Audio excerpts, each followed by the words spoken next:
Welcome back viewers. Indian polity के अंतर्गत संसद के पीठासीन अधिकारी के क्रम में आज का जो अधिकारी है वह है राज्यसभा का सभापति। तो बिना किसी देरी के शुरू करते हैं आज के टॉपिक को। राज्यसभा का पीठासीन अधिकारी सभापति कहलाता है। जो राज्यसभा का पीठासीन अधिकारी है उसको सभापति कहा जाता है। देश का उपराष्ट्रपति, जो उपराष्ट्रपति होता है देश का, वही राज्यसभा का पदेन सभापति होता है। अर्थात उपराष्ट्रपति का मुख्य कार्य अगर देखा जाए वह है राज्यसभा की अध्यक्षता करना और उसे जो वेतन और भत्ते मिलते हैं वह राज्यसभा का पदेन सभापति होने के लिए मिलते हैं। जब उपराष्ट्रपति राष्ट्रपति के रूप में काम करता है, ऐसी भी स्थिति आती है कि जब कभी राष्ट्रपति किसी स्वास्थ्य कारण या अस्थायी अनुपस्थिति के कारण काम नहीं करता है तो उपराष्ट्रपति राष्ट्रपति के कार्य को देखता है। जब उपराष्ट्रपति राष्ट्रपति के रूप में काम करता है तो वह राज्यसभा के सभापति के रूप में काम नहीं करता है। तो ऐसे में राज्यसभा की अध्यक्षता उपसभापति करता है। तो यहां से 3-4 चीजें निकल के आई कि राज्यसभा का पीठासीन अधिकारी कौन होता है। उपराष्ट्रपति राष्ट्रपति के रूप में भी कार्य करता है जब राष्ट्रपति अस्थायी रूप से उपस्थित ना हो। अब जब उपराष्ट्रपति राष्ट्रपति के रूप में काम करता है तो वह राज्यसभा की अध्यक्षता नहीं करता है, अर्थात सभापति के रूप में काम नहीं करता है। राज्यसभा के सभापति को तब ही पद से हटाया जा सकता है जब उसे उपराष्ट्रपति पद से हटा दिया जाए। पीठासीन अधिकारी के रूप में सभापति की शक्ति व कार्य लोकसभा के अध्यक्ष के समान होती हैं कि जो भी उसकी शक्तियां हैं, जिस तरीके से लोकसभा के अध्यक्ष को शक्तियां मिली हुई हैं, वैसे ही राज्यसभा के सभापति को भी शक्तियां मिली हुई। हालांकि लोकसभा अध्यक्ष के पास 2 विशेष शक्तियां होती हैं। कौन कौन सी हैं? जो सभापति के पास नहीं होती हैं। पहली है कि लोकसभा अध्यक्ष यह निश्चित करता है कि कोई विधेयक धन विधेयक है या नहीं। लोकसभा अध्यक्ष का निर्णय अंतिम होता है। जो विधेयक आया है उस पर लोकसभा यह अंकित करेगा कि वह धन विधेयक है। दूसरा, लोकसभा अध्यक्ष का क्या है? संसद की संयुक्त बैठक की अध्यक्षता लोकसभा अध्यक्ष के द्वारा की जाती है। ऐसा विशेषाधिकार सभापति को नहीं मिला हुआ है, क्योंकि जो ज्वाइंट सेशन है उसकी अध्यक्षता लोकसभा अध्यक्ष के द्वारा की जाती है। अगर लोकसभा अध्यक्ष अनुपस्थित है तो लोकसभा का जो उपाध्यक्ष है वह संयुक्त बैठक की अध्यक्षता कर सकता है। अगर उपाध्यक्ष भी अनुपस्थित है तो राज्यसभा का उपसभापति संयुक्त बैठक की अध्यक्षता कर सकता है। सभापति को यह अधिकार नहीं है कि वह संसद की संयुक्त बैठक की अध्यक्षता करे। ऐसा क्यों है? क्योंकि अगर देखें, जो उपराष्ट्रपति है वह संसद के किसी भी सदन का सदस्य नहीं है। जैसे अध्यक्ष होता है सदन का सदस्य, उपाध्यक्ष होता है, उपसभापति सदन का सदस्य होता है, लेकिन सभापति जो राज्यसभा का सभापति है वह सदन का सदस्य नहीं होता। अध्यक्ष के विपरीत अध्यक्ष जो सदन का सदस्य होता है, सभापति सदन का सदस्य नहीं होता है। परंतु अध्यक्ष की तरह सभापति भी पहली बार मत नहीं दे सकता है। मत बराबर होने की स्थिति में ही वह मत दे सकता है। जिस तरीके से अध्यक्ष को कास्टिंग वोट का पावर मिला हुआ है, वैसे ही सभापति को भी यह अधिकार मिला हुआ है। जब उपराष्ट्रपति को सभापति पद से हटाने का संकल्प विचाराधीन हो तो वह राज्यसभा का पीठासीन अधिकारी नहीं होगा। जैसे अध्यक्ष के बारे में है कि जब उसे हटाने का संकल्प विचाराधीन होता है वह पीठासीन नहीं हो सकता। हालांकि सदन में उपस्थित रह सकता है, बोल सकता है और सदन की कार्रवाई में हिस्सा ले सकता है, लेकिन मत नहीं दे सकता है।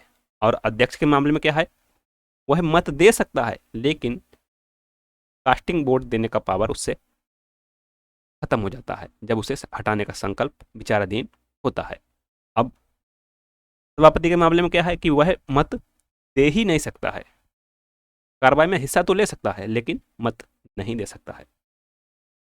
जबकि लोकसभा अध्यक्ष पहली बार मत दे सकता है अगर उसे हटाने का संकल्प विचाराधीन है। बहुत अच्छा पॉइंट है, यहां से स्टेटमेंट वाला सवाल बन सकता है। अध्यक्ष की तरह सभापति का वेतन और भत्ते संसद निर्धारित करती है, जो भारत की संचित निधि पर भारित होते हैं। वह भारतीय संसदीय समूह के पदेन अध्यक्ष के रूप में कार्य करता है। वह भारतीय संसदीय समूह के पदेन अध्यक्ष के रूप में कार्य करता है, जो कि भारत की संसद और दुनिया की संसदों के बीच कड़ी का कार्य करता है। जब उपराष्ट्रपति राष्ट्रपति के रूप में कार्य करता है जब उपराष्ट्रपति राष्ट्रपति के रूप में कार्य करता है तो उसे राज्यसभा से कोई वेतन या भत्ता नहीं मिलता है। फिर क्या मिलता है उसे? ऐसी अवधि में उसे राष्ट्रपति को मिलने वाले वेतन और भत्ते प्राप्त होते हैं। इस अवधि में वह राष्ट्रपति को मिलने वाले वेतन और भत्ते प्राप्त करता है।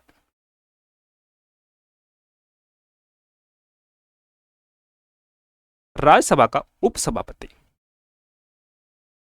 राज्यसभा अपने सदस्यों के बीच से स्वयं अपना उपसभापति चुनती है।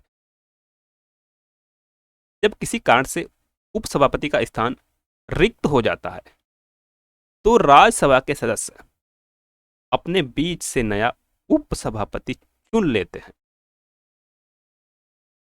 इसमें किसी का कोई रोल, सदस्य हैं वो अपने आप ही अपने बीच से उपसभापति का चुनाव कर लेते हैं। उपसभापति अपना पद निम्नलिखित 3 में से किसी कारण से छोड़ता है।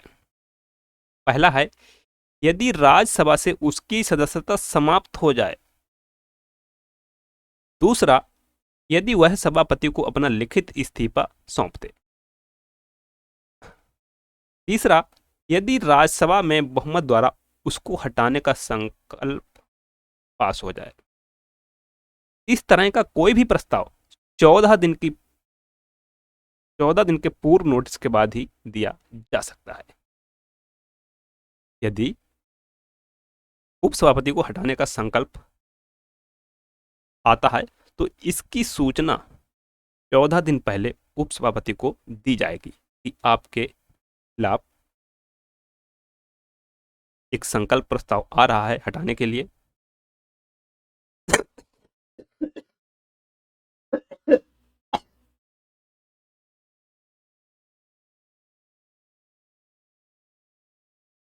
उपसभापति सदन में सभापति का पद खाली होने पर सभापति के रूप में कार्य करता है कि जब कभी भी सभापति अनुपस्थित है या पद खाली है अस्थायी रूप से, तो उपसभापति सभापति के रूप में कार्य करता है।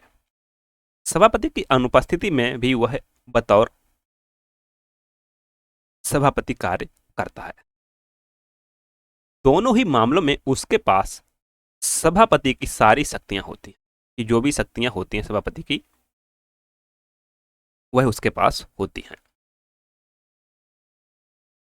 इस बात पर बल दिया जाना चाहिए कि उपसभापति सभापति के अधीनस्थ नहीं होता है, जैसा कि उपाध्यक्ष के मामले में है कि उपाध्यक्ष भी अध्यक्ष के अधीनस्थ नहीं होता। वह राज्यसभा के प्रति सीधे उत्तरदायी होता है।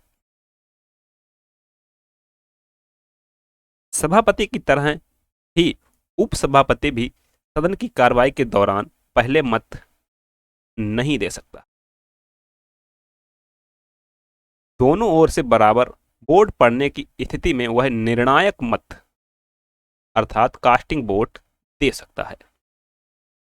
यह भी उल्लेखनीय है कि जब उसे हटाने का प्रस्ताव विचाराधीन हो तो वह सदन की कार्रवाई में पीठासीन नहीं होता, भले ही वह सदन में उपस्थित हो। जब सभापति राज्यसभा की अध्यक्षता करता है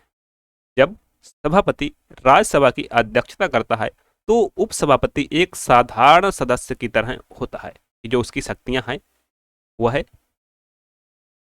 खत्म होती हैं कि एक जो अन्य सदस्य हैं वैसे ही उपसभापति होता है।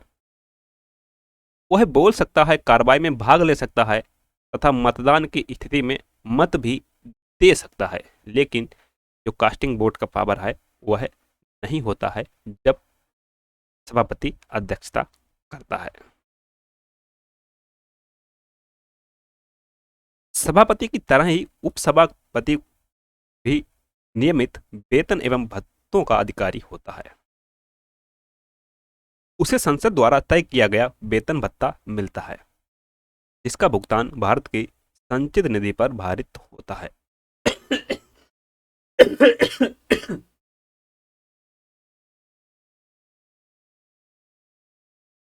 राज्यसभा के उपसभापतियों की तालिका एक पैनल बनाया जाता है इसके लिए कि जब कभी भी सभापति और उपसभापति अनुपस्थित हों तो उनमें से किसी एक व्यक्ति को सदन की अध्यक्षता करनी होती है। राज्यसभा के नियमों के तहत सभापति इसके सदस्यों के बीच से उपसभापतियों को मनोनीत करता है। सभापति एवं उपसभापति की अनुपस्थिति में इनमें से कोई भी सदन की अध्यक्षता कर सकता है कि जब कभी भी सभापति और उपसभापति अनुपस्थित हैं तो इस पैनल से कोई भी व्यक्ति सदन की अध्यक्षता कर सकता है। उस समय उसे सभापति के समान ही अधिकार एवं शक्तियां प्राप्त होती हैं। जब पैनल में से कोई उपसभापति भी उपस्थित ना हो तो दूसरा व्यक्ति जिसे सदन ने निर्धारित किया हो बतौर सभापति कार्य करता है।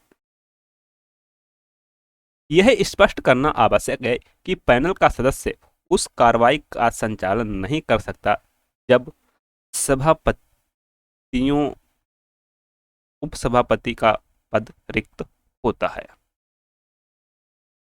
इस समय यह सभापति का दायित्व होता है कि वह उपसभापति की नियुक्ति करे। इस रिक्त स्थान को भरने के लिए जितना जल्द से जल्द हो सके चुनाव कराया जाता है। Thanks for watching. Please subscribe. इसी क्रम को हम जारी रखेंगे अगले वीडियो में। तब तक के लिए नमस्कार।